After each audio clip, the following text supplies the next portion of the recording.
Joining me now on Skype to talk more about China's human rights abuses is USCIRF Commissioner Gary Bauer. Gary, welcome back to the show. Thank you. Great to be with you as always.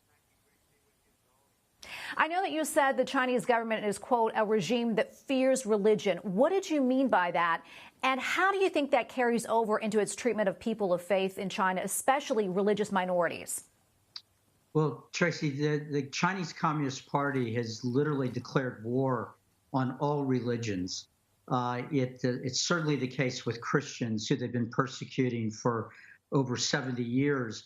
It's also true of Muslims, Tibetan Buddhists, followers of the Falun Gong, a spiritual movement. The Chinese Communists insist that their citizens not have any loyalty higher than the loyalty to the Communist Party. And last year, one of the reasons we once again have cited Communist China as being one of the worst persecutors, last year, Communist China said to all the religions that they would have to promote the values and the principles of the Chinese Communist Party.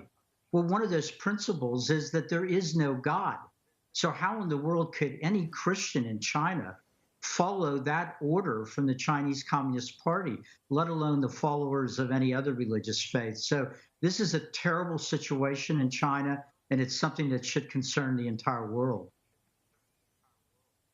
Gary, how is this crackdown on religion impacting Christians specifically?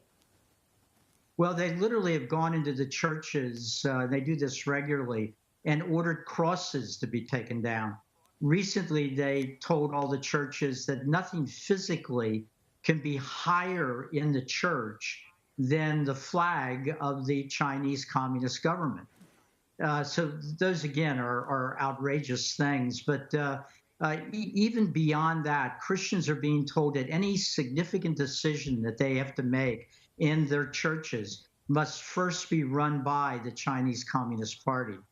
It's an outrageous situation, and I really believe that the United Nations, international institutions, as well as the United States, has to keep the pressure on the Chinese communists to block this. And I think it's really important for us all to remember, I'm not talking about the Chinese people. Hundreds of millions of them are wonderful people, but they too are under the control of the Chinese communists and have to bow to their Chinese communist leaders. Gary, I want to go back to what you mentioned about the crosses coming down. Can you talk a little bit more about that, and what kind of message do you think that sends? Well, when they go into the churches and tell Christians to take down the most important symbol of our faith, by doing that, they're just reasserting to those Christians that we're going to make your lives miserable. We're not going to allow you to do the things that your faith calls for. That's why in many places in China, Christians refuse to join the government-recognized and in some cases government-controlled churches, and instead they practice their faith in secret, even going so far as to have to baptize their own children in the middle of the night in streams or rivers, rather than allowing anybody from the Chinese communists to see them following the practices of our faith.